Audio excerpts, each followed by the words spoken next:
Good morning, good morning, good morning. Welcome to Metron. Happy Mother's Day. Those of you that are coming in, my apologies for the parking challenges, but you seem to have overcome. Um, Whatever you got to do, just I'm assuming no violence took place. Maybe a little, maybe the threat of. Welcome to those of you who are logging on. Happy Mother's Day, or blessed Mother's Day. Or if it's unhappy for you, then peaceful Mother's Day.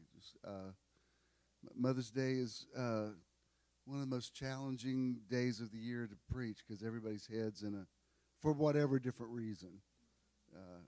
With dads, like fathers, whatever. But mothers, people got issues with. So anyway, it's all good, and we're here.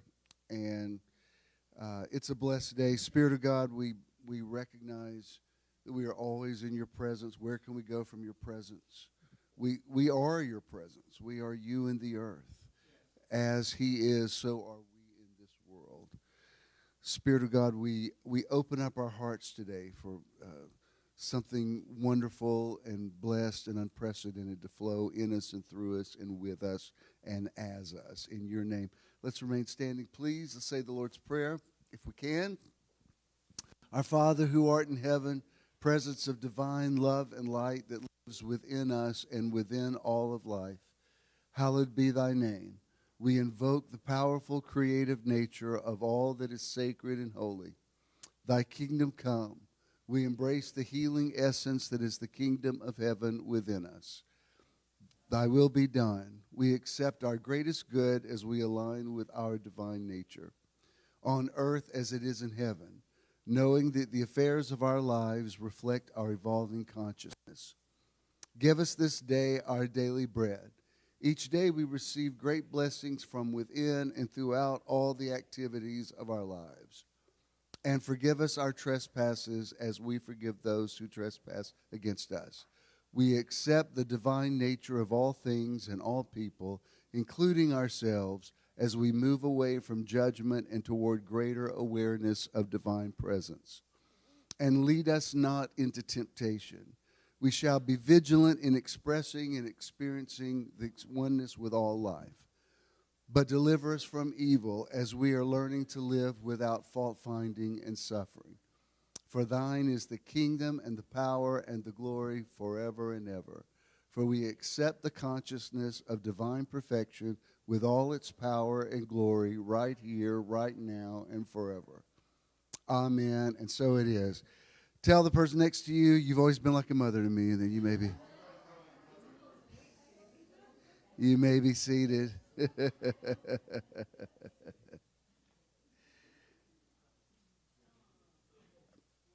My intention is to try to keep it moving today because I have places to go, but I do appreciate you being here today. And those of you who are coming in late, y'all come on in.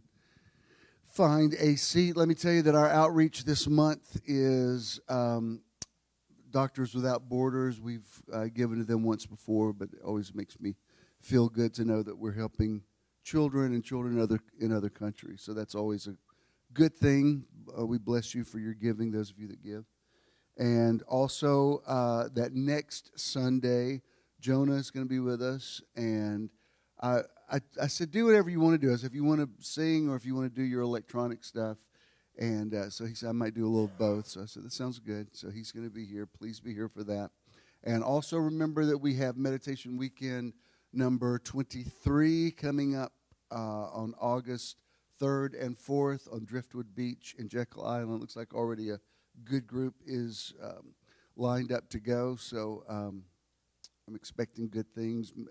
Driftwood Beach is magical if you've never been there. And like I told you last week, we kind of checked it out to see what it would be like for a sunrise. And it's definitely going to work. It's not too dark getting out there. So if you want to be a part of it, just go to my cover photo on my Facebook page, and you can link on the group page there. All right? And I think that was everything I was going to tell you. Let's. I didn't warn you about this, Charles. But can you find me, or Charles, or Michelle, find me some meditation music, and let's do about a 3, 4, 5 minute meditation if we can. Just right where you are. Just want you to get quiet, get centered, be present, be conscious. We're here today. We're in this place. Nobody's here by accident. Just let yourself relax in the presence of God. Let your shoulders relax.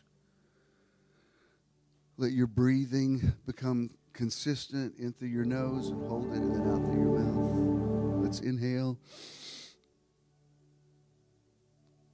Exhale. Inhale.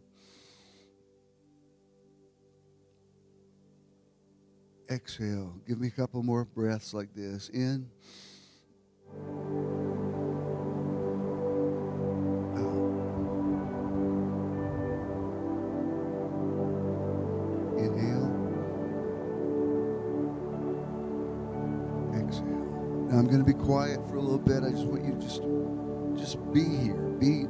Let your thoughts settle down. You're here. You've found a parking space. You're going to deal with your stuff this afternoon. But right now, find the center of the storm. Find the eye. Find the oasis. Just be still and know that He's God.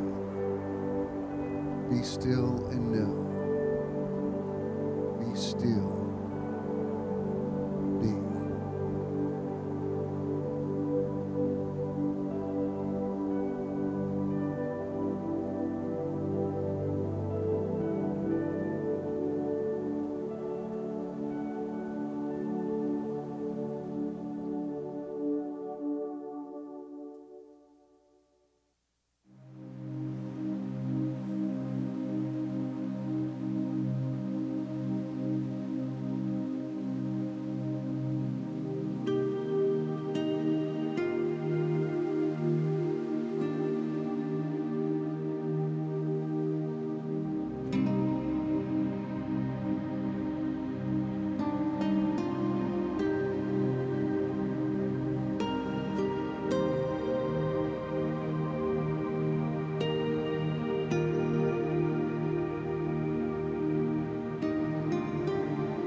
Streaming at home, just meditate where you are. Just be still, be quiet, be aware.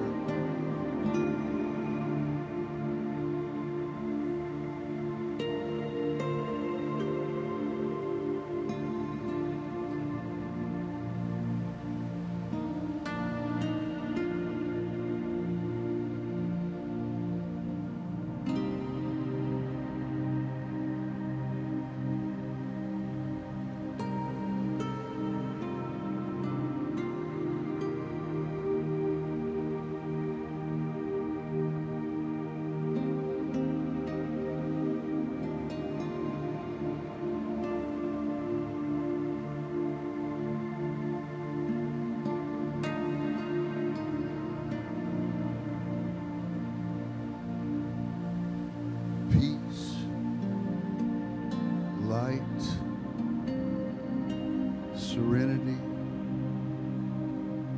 healing, health, wholeness, unity, blessing,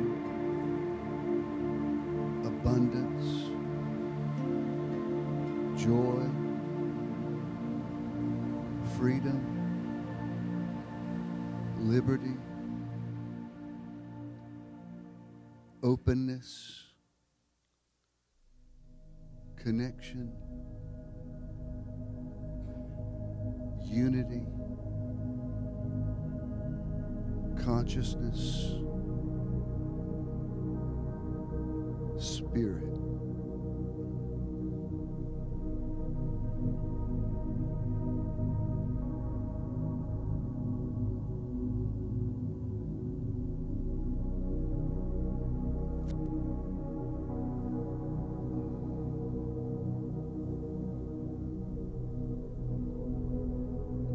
All right, let's breathe out of it. Give me an inhale. Hold it. Exhale. In through your nose. Out through your mouth. One more. In. Out. Beautiful. Thank you, Charles. Good. Good. If we're ready for the word, we'll get right into it. We're ready for the podcast. Welcome to the Metron Live podcast, coming to you from the Atlanta Theater in the Kirkwood neighborhood of Atlanta. Metron people, would you please welcome the podcast people? Hello, podcast people. All you lovely people out there in podcast land, we welcome you. We're in a series today. Let me just say, I am very aware that it's Mother's Day, and Mother's Day is the cauldron of emotions for so many people. So if there was ever a day not to talk about triggers and trauma, I would think this would be it. But we're going to compartmentalize. My title in this series is Guarding Your Heart with All Diligence, Discerning Trauma, Triggers, and Triumph. And I'm going to show you some of the same scriptures I used last week. But it's going to be okay. We're not going to, that's one reason I wanted to do the meditation first, sort of cleanse our emotional palate. And let me say, for those of you whose mothers have gone to the other side, I bless the memory of them. And, so many of you, I did your mother's service. I did your mother's service. I did your mother's service. Did anybody else? I know your mother's. I remember she passed during COVID, and I did your mother's service. That's right. That was way back. And so I'm very touched. I remember when Inez's mother passed. Very touched with everybody's awareness of it. I'm very aware this might be my last one with my mom on this side, and I'm at peace with either way. One reason I wore red pocket square today is back in the day, when you went to church, my dad would always go to the florist on Saturdays, and he and I would wear a red boutonniere, and that meant your mom's still alive. Of course, your mom's always alive. And then if you wore white, it meant she had passed. And, that was just a different era. I guess some churches still do that, but this was sort of my homage to that. But I'm also aware that it's not always a happy memory for everybody. And so, it is what it is. I mean, Christmas isn't happy for everybody, but you can't not say Merry Christmas. You just have to say, happy all the holidays and work out your own salvation. But I do want to say this before I because I think this is so important. This has been in my spirit all week, and I have a lot to say about it. I'm going to try to keep it moving today because I need to get out of here at a certain time. But I feel like this may be a word for someone, and it's kind of been a word for me this week. I want you to hear this with your spirit. There is a difference, a subtle difference, but a difference between passivity and acceptance. Passivity is just putting it neutral and saying, I got no control over anything. Whatever's going to happen is going to happen. And I'm just flotsam and jetsam on the sea of life. And it's just going to take me wherever it takes me. And I don't think that's good. I think that kind of neutrality is counterproductive because we have to be intentional. if you remember the opening, if you ever saw Forrest Gump, the movie, you know how it opens and it shows this feather that's floating down and it keeps going up on the wind. The point of that was the story was supposed to be about this character who these random things happened to him. It was kind of the flow. But he also did things intentionally that determined how they played out. And I think there's a real truth to that. Acceptance is intentional. Acceptance is saying, there's things in my life I don't like, but I'm going to go more with the Buddhist idea of it is, suffering comes from resisting what is. And there is a truth to that as well. These are just truths I've been walking out in my own life, and I want you to be on the same page with me. I don't believe you should be neutral. I also don't believe that you should be fighting reality. I think sometimes you have to be at peace where you are, even if you're creating a better reality, but also to say I'm not in denial of what is. Like I did a post this week, and man, it must have struck a nerve with people. I had so many people respond to it, but I was out walking, and I was just writing some things I was grateful for, and I said, gratitude doesn't always mean you're deliriously happy or that everything's perfect. It just means you're grateful. And some people don't know how to compartmentalize that. They think gratitude means life is perfect, and that's not what gratitude is. As a matter of fact, sometimes gratitude is what gets you through the imperfections of the life. That may or may not have anything to do with what I want to talk about today, but I needed to get that said today for whoever, as the apostle said, let he who has ears or she who has ears hear what the Spirit says. All right. The title, Guarding Your Heart, comes from this passage in Proverbs. We're going to look at it again, please. It's Proverbs 4:23. In the New King James Version, it says, keep your heart with all diligence, for out of it spring the issues of life. The original 1611 says, guard your heart with all, keep, guard, tomato. The point is what it's saying is, watch what's going on in the inner person, what's going on in the subconscious, what's going on in the heart, because the springs of life, the issues of life, the rivers of life are flowing out of that. Your heart is your hard drive. It's the thing that's determining what's, even the things that are in your mind aren't necessarily creating reality. I think sometimes it's the heart filtering through the mind. Does that make sense? It's like I do think thoughts, and thoughts are things, but the heart is, well, like we talked about last month, the spirit of man is the candle of the Lord. It's the heart. You learn to live from the inside out, okay? And the reason I'm talking about this week or this month is sometimes you really don't know all that's going on subterranean. Like if you've ever had a unusual reaction to something that was not appropriate to the situation.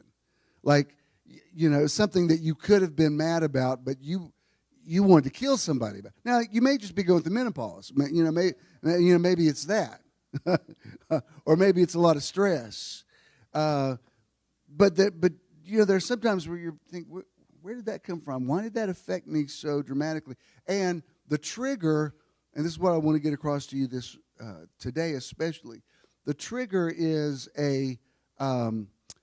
it's a thing that helps you define and ask the questions like, what's going on with me? Why did that affect me so much? Or why did that person get inside my head that much? Why do I care that much what they think? It's easy to say, oh, don't worry about what people think. Well, it's easier said than done. And there's some people, you can't even explain why what they think matters to you so much. It just does. I've had, especially when the church was really big, I would have conversations with different friends of mine who would say things to me like, I can't believe you even care what I think now. And I think, what is that? What are you talking about? Well, you're like a celebrity now.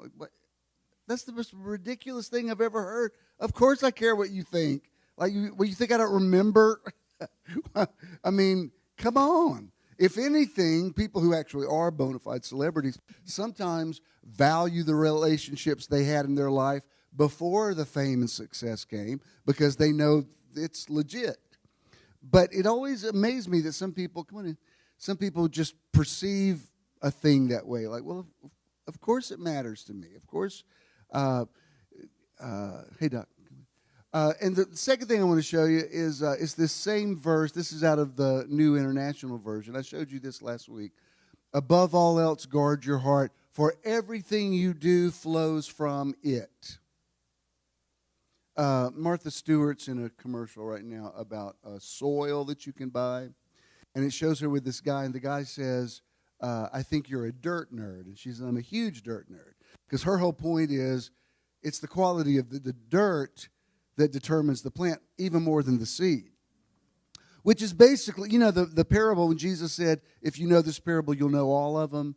And he talks about how there's rocky soil and good soil. And he talks about, he said, the sower sows the word, but that's all he says about the word. He says the harvest is determined by the quality of the soil. And so that's really in keeping with what I'm talking about this month. Your heart is the soil. Your heart is the conditions that create and are conducive to growth. And then the third one is, this is Psalm 51:6. This is part of David's repentance prayer after his whole deal with Bathsheba. But I love the way it says it in the English Standard Version. It's in the King James, it says, you desire truth in the inward parts. In the English Standard, it says, behold, you delight truth in the inward being, and you teach me wisdom in the secret heart. That phrase just really captured my imagination. The idea of a secret heart. In other words, things about yourself that you don't even know about yourself, or that you've forgotten, or that you don't recognize. And so I'm really, when I read that, I thought, we have a winner. That's why I love different translations, because, like I always tell you, that diamond's got a lot of facets to it. So I'm constantly turning it to the light and say, ooh, I like the way that translation says it. Somebody asked some time ago if people bring Bibles when I teach, and I said it would be pointless because I refer to, they'd have to bring, of course, you'd have them on your phone, but if you actually literally bring Bibles, you'd have a wagon bringing in, like, which one's he in? Because I refer to so many of them, because I love so many of them, because I love words. Words matter. This week, I don't know if Melissa is streaming today, but she messaged me earlier in the week. It's been a difficult week, but a good week. Mary Mac's reopened, which was so wonderful because, the roof fell in. I was like, please don't tear it down. I don't want y'all to build like a new Mary Mac's. I want it to be the Mary Mac's from the 40s that I'm used to. And so they did. And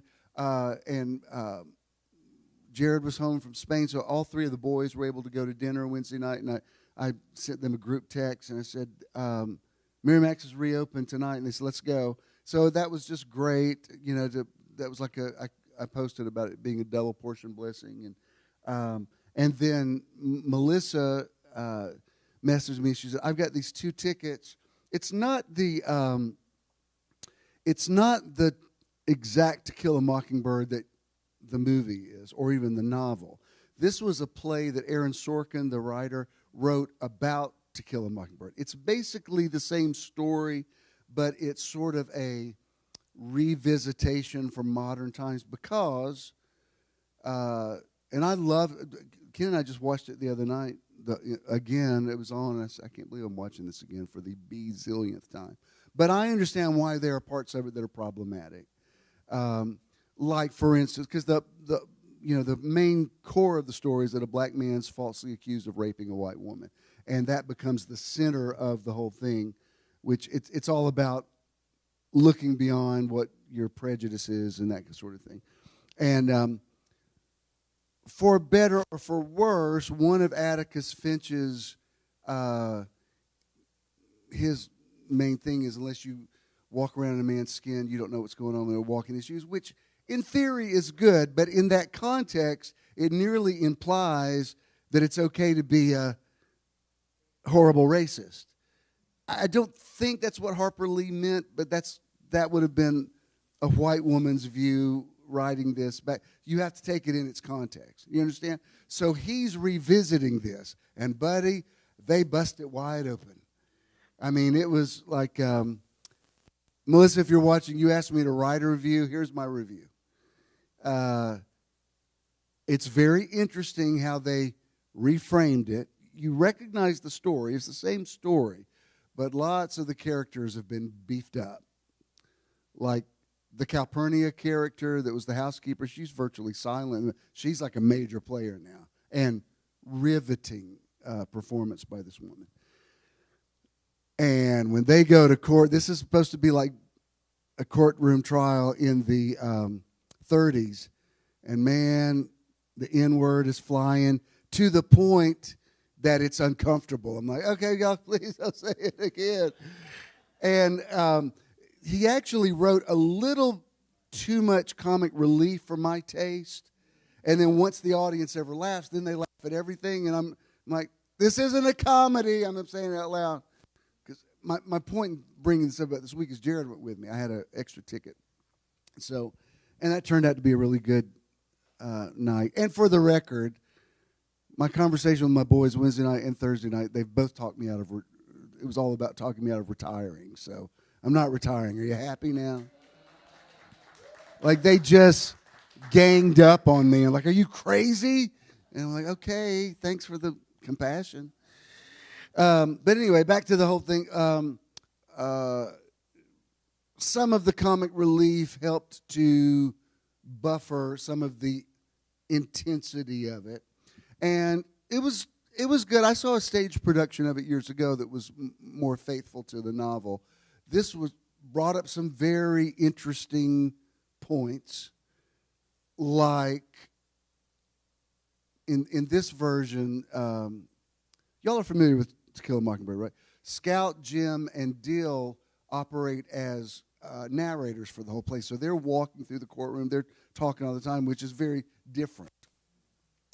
And the guy who plays Atticus Finch is Richard Thomas, who was John Boy on the Waltons. So even when he's using his southern accent, it's still, I'm wanting to go, good night, John Boy. I mean, he must, I can't imagine he's gone through a day without hearing, yeah, that's him.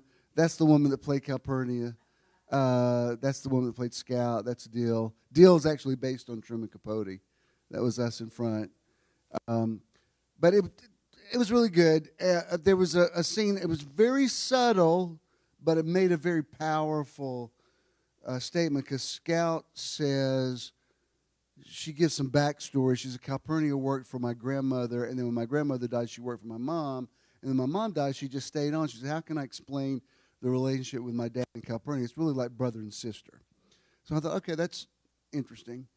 And there's a line in the movie where, and this is true to the novel, the man who is accused, they try to lynch him, and that's averted. But then later, when he's being taken to a cell, he runs, and they shoot him. And Calpurnia walks out on the stage. She says, how many times did they shoot him? And he said 17. And she just like grabs her abdomen and bends over. It's just like that statement, that physical action. It's like, wow. And then earlier in the play, Atticus keeps saying to her, what's wrong with you? Why you're acting weird with me? What's going on? And she kept saying, nothing. You want something to eat? She keeps avoiding. Finally, she says, you know what's been wrong with me? I'll tell you what's been wrong with me. And he said, what? I have no idea. She said, when you first told me that you were defending Tom Robinson, which in that little town, the white people totally ostracized Atticus Finch for defending a black man who they thought was a rapist, who was not. And the actor, I don't think, that's him right there in the blue suit. The actor who played him was incredible also. And She says, when you first told me that you were defending Tom Robinson, I didn't give you apparently the response that you thought I should have given you. And she said, when you walked away, I heard you say under your breath, I heard you say, you're welcome. And he said, what's the problem with that? She said, I've lived in this house all these years. I never knew I had to be grateful that you're doing your reasonable service. And it was the reason I liked it is I've heard some complaints about To Kill a Mockingbird that it's another movie about a white savior, helping black people, and that runs a little thin. After a while, you're like, really? Do white people have to save us all the time?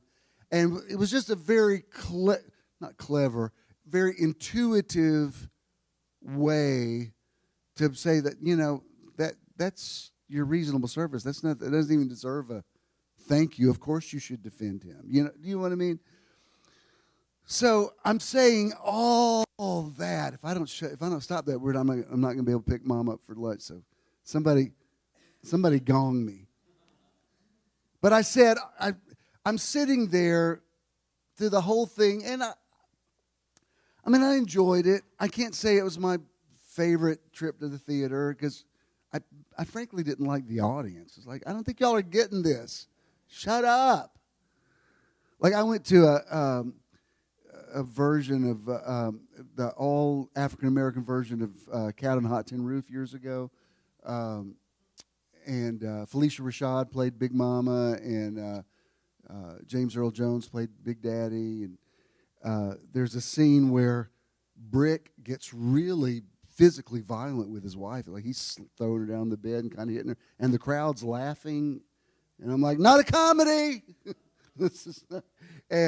So that's why people don't invite me to the theater much, because I'm like, I don't think y'all understand. This isn't played for laugh. Anywho, I said all that to say this. Towards the end of it, it was like, okay, this has been a good, it was nice. I had a good evening with Jared. It was very easy. We had dinner together. It was good. But at the end of it, and I went and listened to because I had listened to the audio book of it not too long ago. Sissy Spacek read it. And so I went back and listened to the last chapter to see, because I couldn't remember if this was in the original, in the book or not. And at the end of it, because it's been sort of a difficult week, and I know you went and helped Mom again. Thank you. I've got to get another category for you. But it is. I mean, it's been a very challenging time. It's better in some ways. In some ways, it's more challenging. Now, it's hard to explain, but I was telling Avery before, I said, my mom doesn't want to call me now because she's worried that she's killing me because of the thing in my heart. So she doesn't complain to me, but she complains to everybody else in the family, who then calls me and says, your mom doesn't want me to call you. I'm like, let's just go back to the way it was. Let's eliminate the middleman, because I'm getting 5 times the calls now. And just so you know, you're not the only one she called. The previous 2 cousins that just called me already told me that. And I appreciate you calling Benton House and cussing out the front desk, but I really need you not to do that. And just so anyway, it's been a lot. And there's a part of me that thinks, how long, O Lord? How long, O Lord? And but at the end of this, because I'm sitting there and thinking, this is fine. It was a good evening. It was great. I mean, it was all right. It wasn't the best play I've ever seen, but it was good. And I love the Fox, and it was free tickets and evening with Jared. Okay, good. But at the end, I was not expecting this. But Atticus Finch sits down and opens the Bible, and he reads that passage out of Psalm 30 that says, weeping may endure for the night, but joy comes in the morning. And it's not a musical, but the whole cast comes out and starts singing that, weeping may endure for the night, but joy comes in the morning. And I'll tell you, as much as I've deconstructed the Bible and know what it is and what it isn't, there's certain phrases in there that just still, there's just something about them when it's a word in season. And all of a sudden, I'm like, what is this moisture on my face? Like, oh, I'm weeping. Because I thought this whole night, wasn't about this play. It was about God saying, you're going to get through this. Weeping may endure for the night, joy comes in the morning, this too shall pass.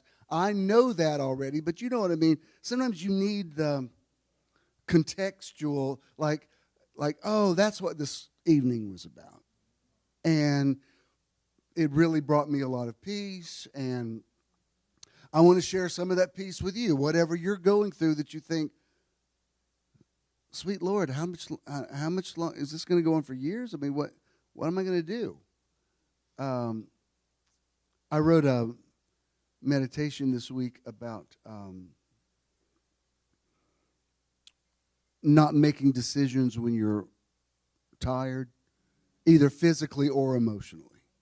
Like they've done studies that if you are sleep deprived, it actually affects your prefrontal lobe so that you really can't even make good decisions. And then there's the kind of tired that's just like, some of you dealing with long-term things that you think, is there ever an end to this? When you're in the middle of something, you think this isn't going to stop anytime soon, and I'm not sure I'm going to make it. And you get that second wind, like, joy comes in the morning. There will come a morning. You will get to the other side of this. It was great to be reminded of that. And I will say this before I get into the rest of this teaching.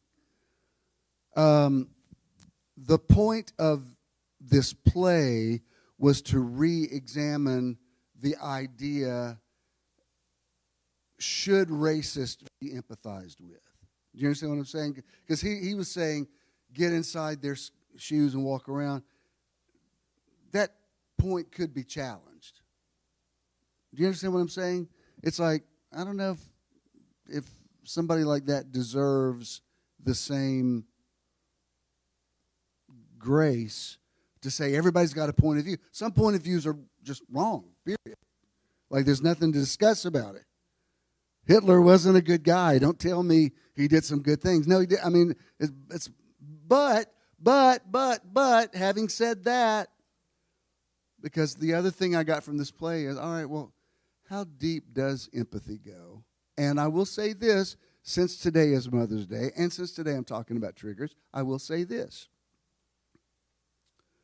There is something to be said for understanding why the people in your life who can trigger you are the way that they are. It doesn't mean that you have to condone everything they do. It helps you deal with it. It's like, I don't know if you read The Shack or saw The Shack. The man's daughter was, abused and killed. And what the Holy Spirit says to him is, find out why the man who did this to your daughter did it. That's very difficult. Not everybody can do that. But the point is not to ever make peace with the deed, but to help you understand this isn't just about me. Let me say it this way. Your parents didn't know any more about parenting than you knew about parenting. And they were having to figure it out just like you had to figure it out. And those of you that have children know, they don't come with instruction manuals. And even if they did, I know this from having four of them, they're not a monolith. What works with one of them is completely irrelevant to the other. You say, I treated all my kids the same way. I wouldn't advise that. Because it doesn't work. When my kids were little, it seems odd now that they're adults, but I never took a belt or anything. I never, ever did that. But, there was some spanking. And I could threaten Jared with it, and he would calm down. He'd be like, whatever. To Christina, she took it as a challenge. If I, popped her on the rear end, she's like, bring it. Like she wanted to fight.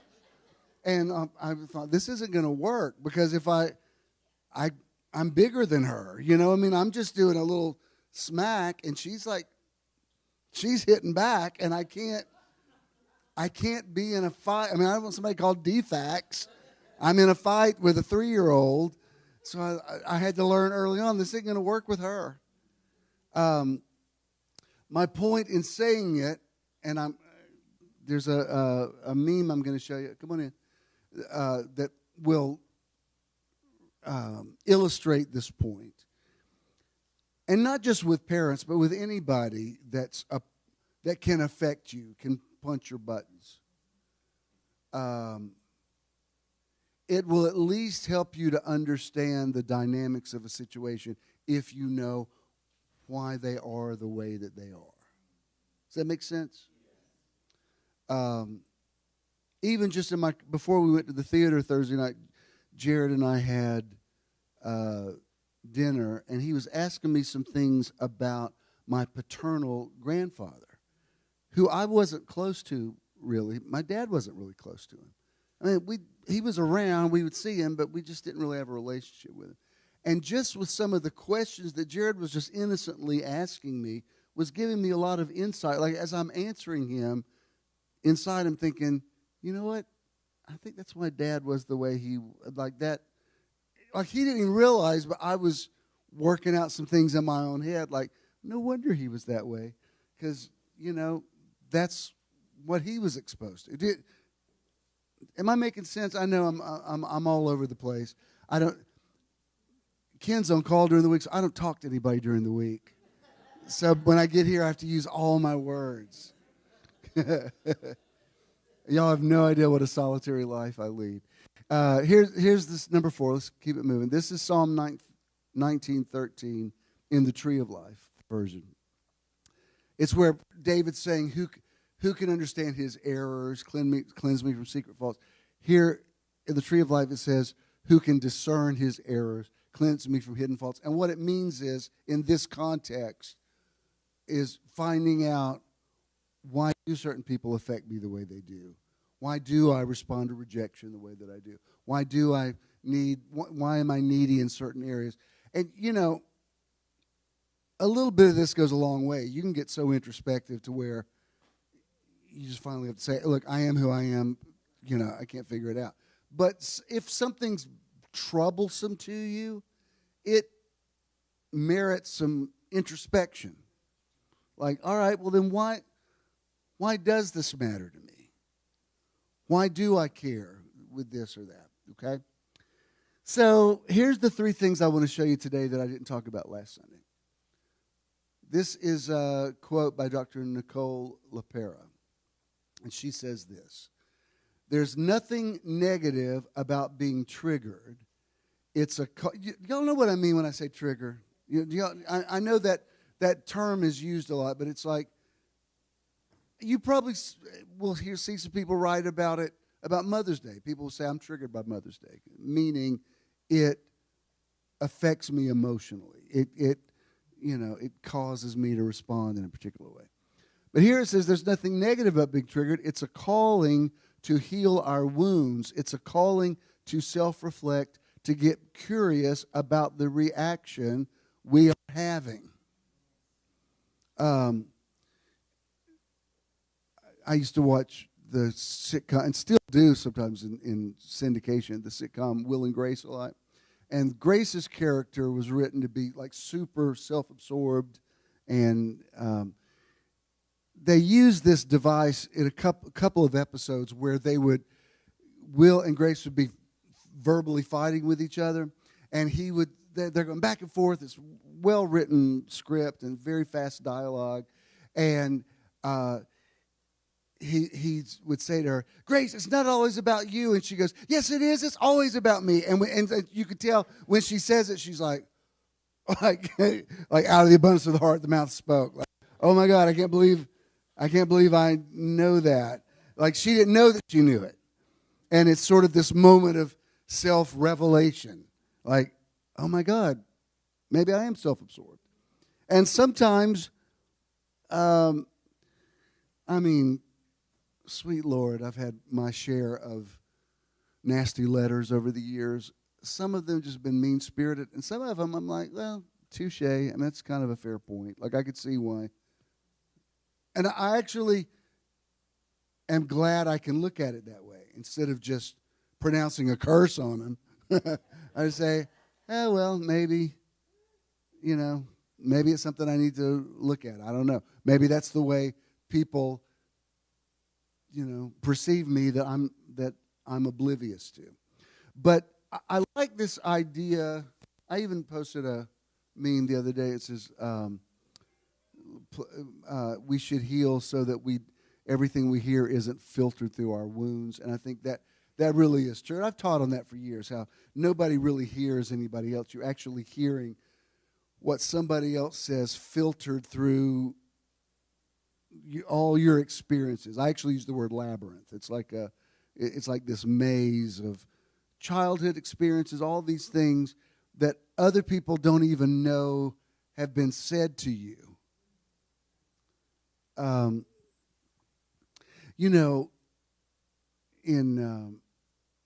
the going on 13 years that Ken and I have been together, he wouldn't even know this, but early in our relationship, he would just say certain things because he's not perfect, but he's just pure. He's guileless.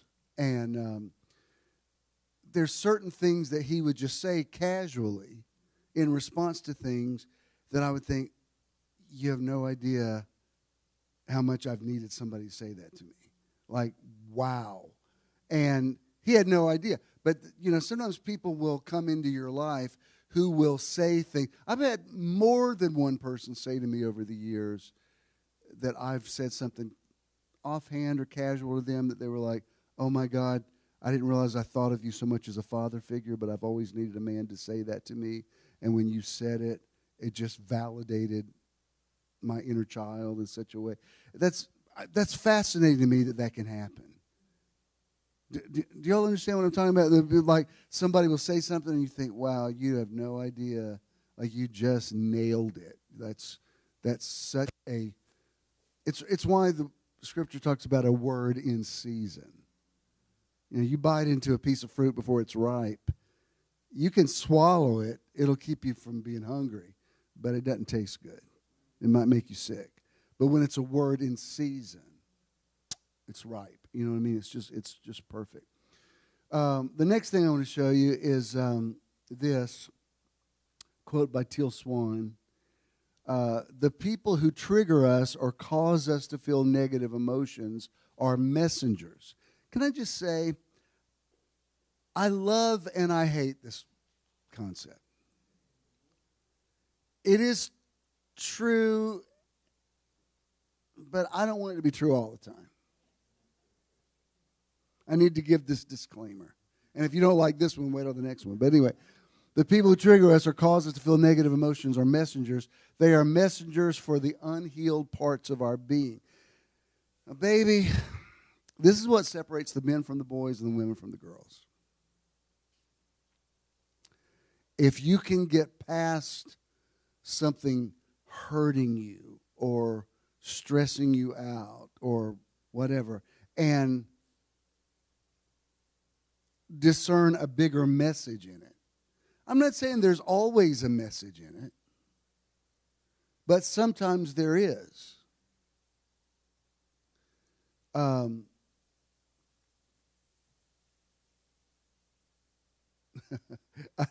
don't think I would say this if Jared or Christina were here, but enough years have passed now that it's detachment. But I had Jared and Christina 3 days a week when I was a single dad. And I'd pick them up every Friday and take them back every Sunday. And then as they got older, sometimes I would drive all the way to Dunwoody, and one of them wouldn't be there. And that it became difficult. And it was one of those things. I don't know if you've ever been through custody stuff, but there's things that you can call a sheriff and get them to enforce it, but it's a nightmare to do that. I don't want to call the law to have them force me to take my kid. I mean, I could do it, but I had an ex-wife who kind of played me on that. And so anytime, like Christina would have, they would do a thing in her school, Dads and Donuts, and I would sit in traffic for 2 hours to get there to sit and have a donut with her and 2 hours back. But I just wanted her to I never wanted her to say, I sat there and waited for my daddy to show up. I mean, they might say other things. They'll never say that. I never didn't show up. And But if I would say I'm coming, I'll be there at the regular time to pick them up. Well, they're not coming today. Well, I know, but it's my time with them. And she would always say, "It's not always about you, Jamal." I mean, I heard it. If I heard it once, I heard it 10 million times. You know what I've learned over the years since then? It's not always about me. As much as I hated it, it was said to me so many times, so very many times, that I was like, you've made your point. Enjoy your weekend. Because there was a time I'm like, no. I don't want them to ever think, I'm trying to prove. And at a certain point you think, either they know you're a good dad or they don't. If y'all don't, if you don't know me by now. I mean, at a certain point, you're like, since I'm uncorked now, when my second ex-father-in-law passed, I've had 3 fathers-in-law.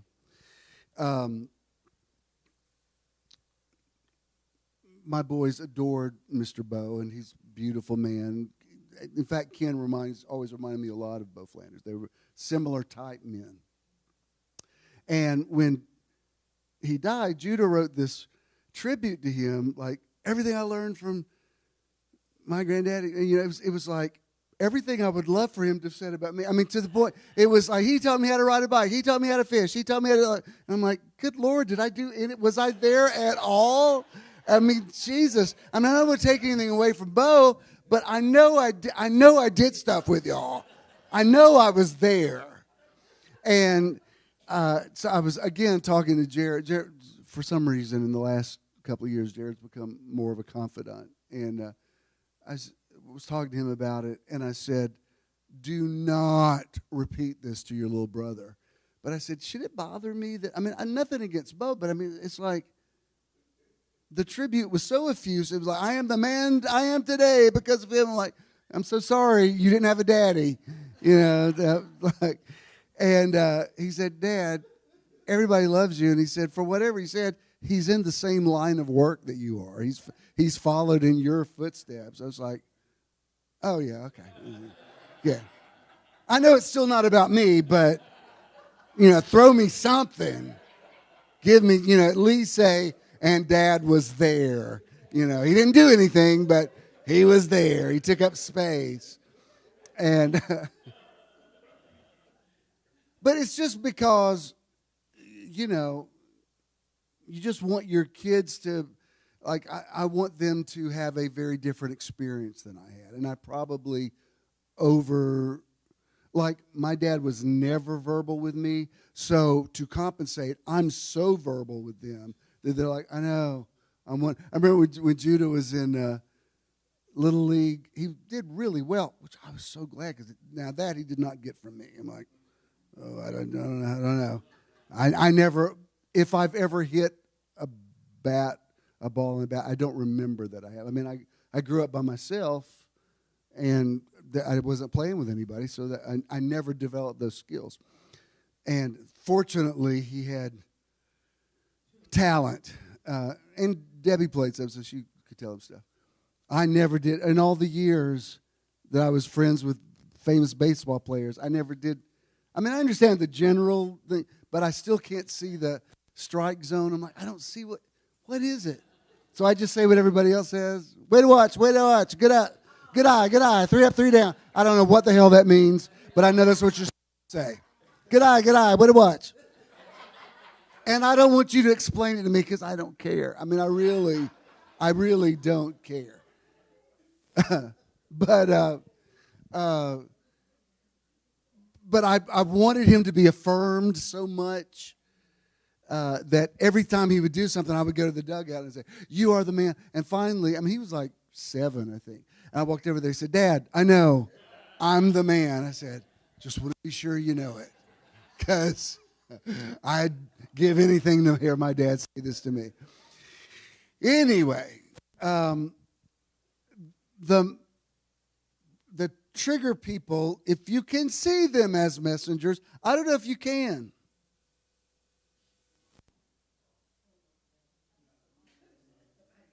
Huh? Well, that could be a fair point. Avery says sometimes it's the wrong messenger. Fair point. Fair point. It's not a word in season. It's ahead of, right.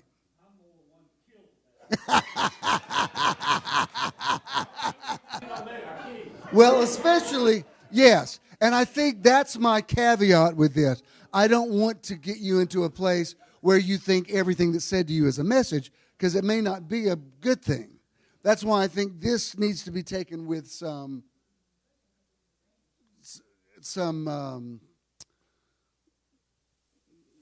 awareness that that's not the fullness of the truth. Because I've had people say things to me that's like, wow, you tapped into some dark place. You said the thing I'm most vulnerable about. And, I mean, you got me. The good news is, though, if you can at least be open to the message, to say, all right,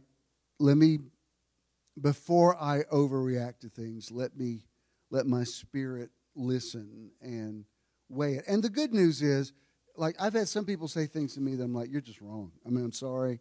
I respect your right to say it, but that's not who I am. You don't know me. And I have cut off access to people like that, because I think, no, you're not. You don't have the clout to have that kind of access to me to say stuff like that. You can't. Like, I believe that you can get messages. I also believe you can just become a doormat and let people say all kind of BS to you that you're like, no, I can't let you talk to me like that. That's not true.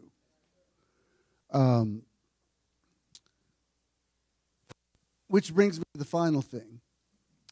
Pema Chodron. If we learn to open our hearts, anyone, including the people who drive us crazy, can be our teacher. Now, again, I love this and I hate this. Because it is somewhat true. I mean, maybe it's totally true. Maybe we're not ready for the lesson.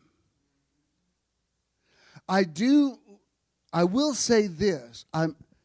I'm more prone to encourage you to err on the side of opening your heart and listening, rather than just saying, nobody can tell me anything. I think that's a worse place to be. But I think there's, it's that I'm always on this theme all the time about finding that. I was talking to, Tricia that got her arm healed. When we talked on the phone that one day, she says, your theology is kind of like Goldilocks. And I said, I actually used that in a sermon one time. Goldilocks, because this bed's too hard, this bed's too soft, this one's just right. It's kind of my way. It's like when I say it's yes and, not even. Like for instance, if I say I have no self-esteem and I'm vulnerable to anybody that says anything to me, and everything that everybody tells me, determines who I am.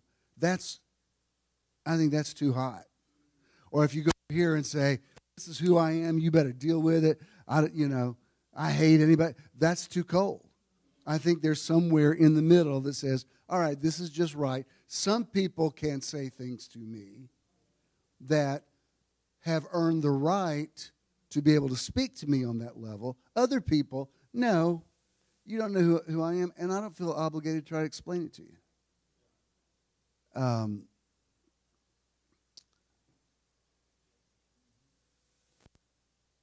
So when it comes to guarding your heart, what's the point of everything that I'm saying? All right, it's this. God is speaking. You're in process. All things are working together for your good. I do think, back to my original point, there's a difference between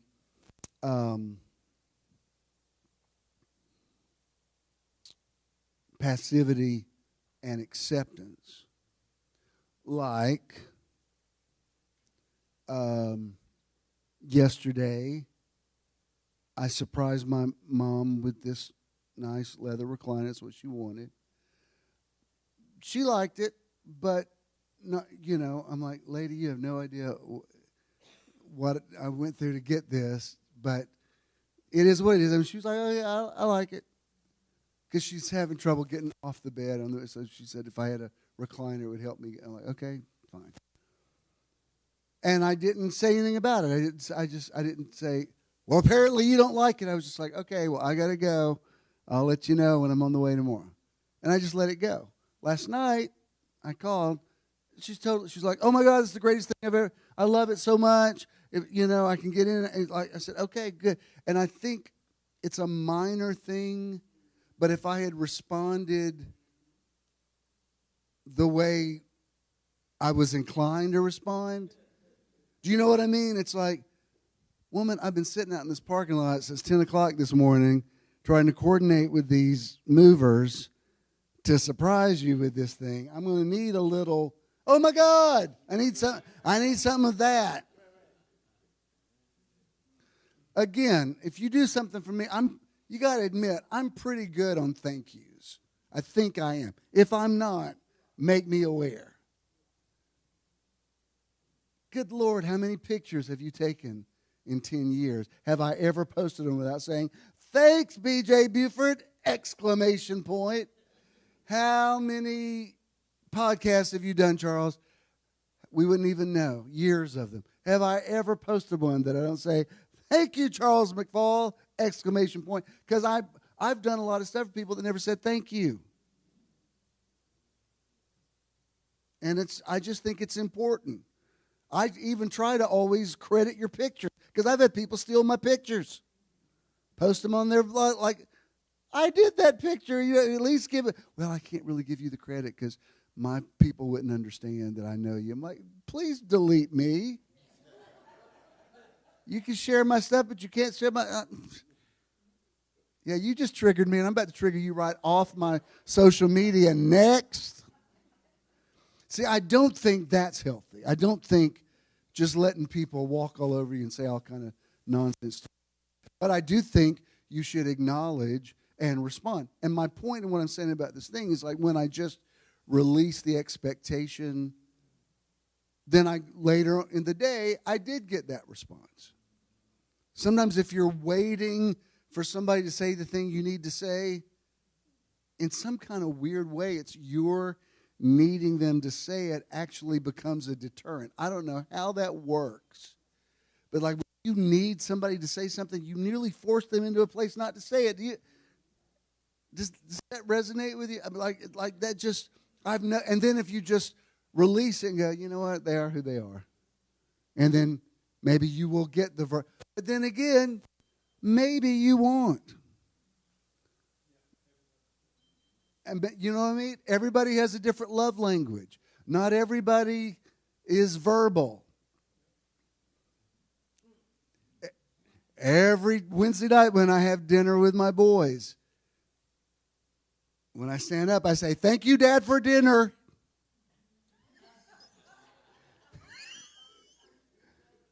Because I buy their dinner every Wednesday night. It gets expensive.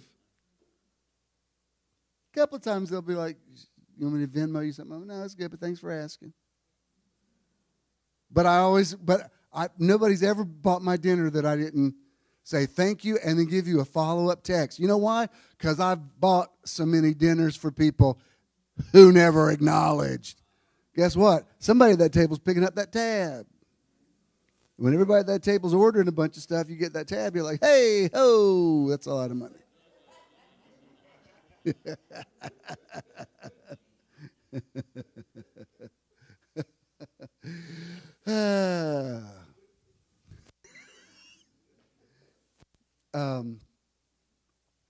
I'm going to put a comma there. Let's stand. What say you about triggering people being messengers? Yeah, is that a yes or a no, or what do you think? It can go either way. Has that ever happened with you? If somebody says something to you and then later on it actually was a message received. Not easy, but sometimes it's kind of a touchstone to let you know you're maturing, right? And that you can, take some exhortation. I don't know. What's your feedback on that? Anybody? Sometimes it's not always a negative thing that's saying to you that you actually need to hear. Right. You just wasn't ready to hear it. A word in season. Yeah. Yes. You just weren't ready to hear it. And sometimes when you hear it and it you in anger or whatnot, but then when you sit down and you reevaluate, well, why did that make me so angry? Mm-hmm. And you evaluate why you went to that place. What caused you to go to that place? And then you start evaluating yourself.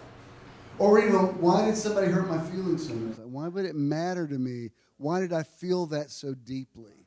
Because sometimes people will say something thoughtless to you. They have no idea that it's affected you. Like over the years, one thing, I think I'm pretty perceptive, but over the years in ministering, I'd get up and preach some outrageous, controversial thing, and later in the day I'd think, well, that ought to clear them out. They'll all be going next week. And nobody seemed to notice it. And then when somebody actually does leave, and I could finally get them to tell me why, they would tell me, I'd be like, that's what I said that you, like, of all the other things I've said, that was the one? Like, how did that? But it's because they're hearing it in a particular way that I'm completely unaware of. In our communication with each other, our paradigms, perspectives, and so it happens in individual relationships and families. I mean, right. Just the view of communication. Well, I was even, the thing I told you last week when I said K to Jared, and he misunderstood it because he said, I've had girls break up with me that said, and we were talking about Wednesday night, and Judah said, I think it's a generational thing. He said, because if somebody says K to me, I see it as dismissive. And I was like, I'm just meaning like abbreviation. Like to me, K means, got it, no problem. There's sarcasm connected with that. So, but it was enlightening to me to say, oh, maybe that's interesting that may be a generational thing. They abbreviate everything. And then you abbreviate something, they're going to get offended about it.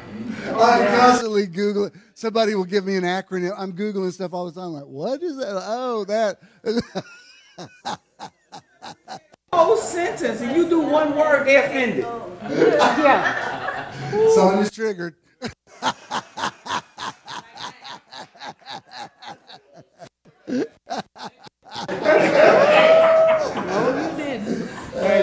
Yeah. Maybe this is just me, but I don't feel like I need no messengers coming to me. Fair enough. I feel like I'm almost 70 years old in 18 months. Agreed. I lived an extremely fluid life with many layers. I don't need some neighbor down the street. I'm like, oh, was that a message to me? No.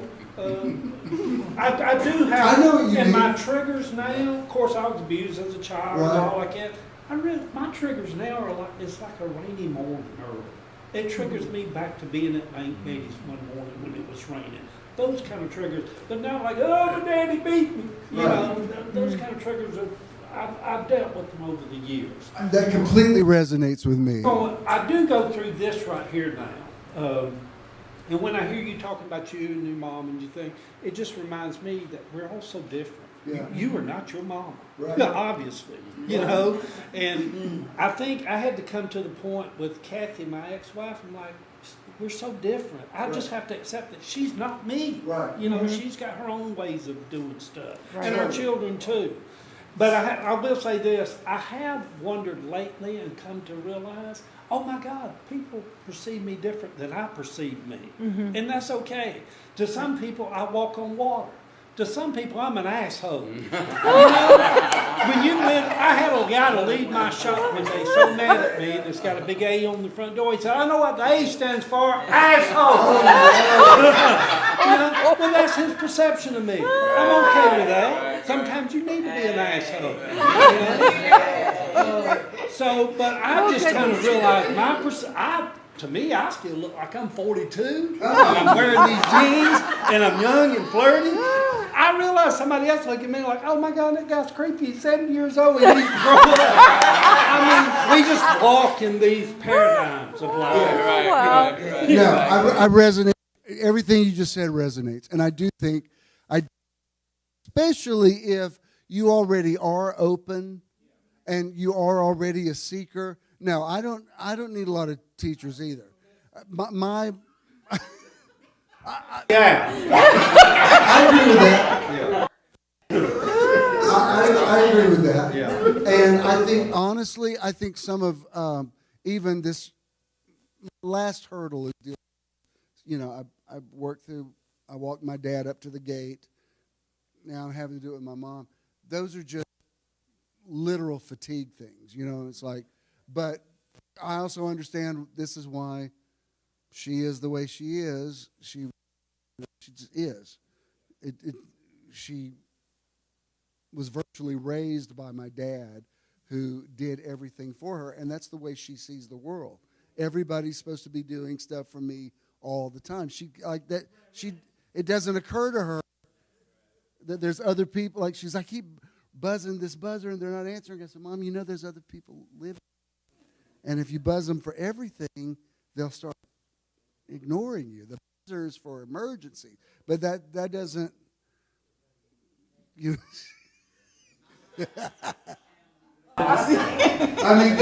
and there's no point in arguing with her.